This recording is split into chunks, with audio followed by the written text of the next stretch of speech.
Bruins win 3-2 over the Buffalo Sabres in the shootout, securing 3 out of 4 points in their first 2 games back since the All-Star break.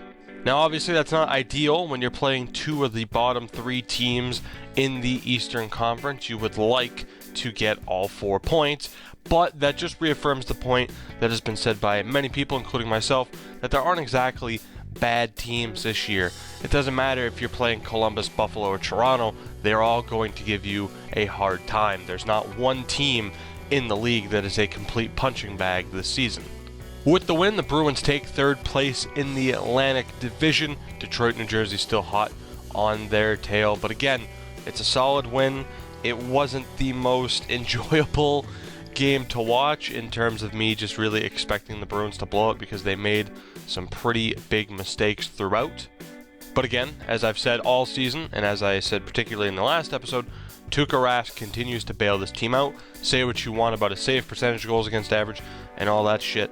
He is the reason this team is in the spot that they currently are. Of course, he's not alone, but I would hate to see what this team would look like if Tuukka Rask wasn't the starter, if we had to go with Subban full-time or Gustafsson full-time. Now, the first period, they didn't get off to the hardest start, and Evander Kane made him pay for it. He was all over the place in this game. He gets his 12th of the year, assisted by Gianna. And in the second period, it looked like Buffalo was going to really cement that lead. Sam Reinhart, 47 seconds into the second period, gets his 13th of the year. But thankfully, the Bruins were able to accomplish something that they don't do too frequently. It was a quick reply. Ryan Spooner gets his 11th of the season to make it 2-1. Third period, 3 minutes into it, short-handed situation, and Brad Marchand makes one of the plays of the season in terms of individual effort. He gets a goal, an end-to-end play, just patience with the puck, and it pays off. His 23rd of the season ties the game. We go to overtime. Chances for both teams after some questionable penalty calls, particularly one in favor of Boston. The power play, though, for the Bruins just wasn't doing a goddamn thing. In this game, we go to a shootout. Chad Johnson, Tuukka Rask, both keeping their teams in this game. We expect Chad Johnson to. I'm glad he's doing better in Buffalo than he was with the Islanders last season. But in the shootout, Ryan Spooner gets the only goal. Rask makes 3 stops, and of course, the Bruins win 3-2 and get their 2 points. As far as the game goes, Jimmy Hayes kind of invisible aside from a pretty bad turnover. Brett Connolly invisible. Louis, again, if he's not on the score sheet, for the most part, you really don't notice him.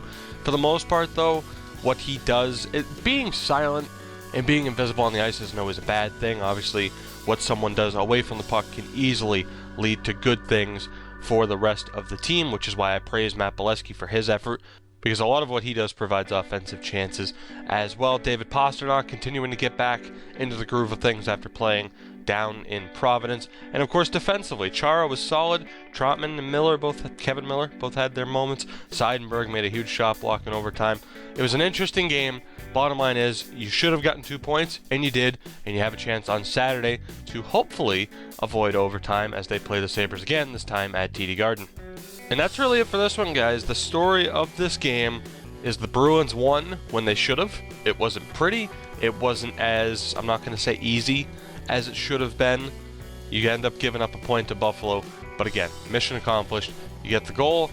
Moving on, you're back into 3rd place in the Atlantic, and hopefully you can continue this trend. Again, I said November and January were both going to be difficult months, but this is going to be the telling month of how this season is going to go. If you start to trend downward, maybe you see Louis, the Louis rumors are going to continue to be stirred up. If you fucking fall off the face of the earth, you're going to see Chara's name brought up, but hopefully you can continue to trend in the right way. Hopefully at the deadline you don't overpay for somebody like an idiot, but if you can get somebody there, will help push you into the playoffs. That'll be a gigantic help, which will probably force Zach Rinaldo out of the lineup, so it's a win for everybody except for Zach Rinaldo. If you've enjoyed the video, leave a like down below, subscribe for more recaps after every single Bruins game, and I will see you all next time on Saturday after the Buffalo game.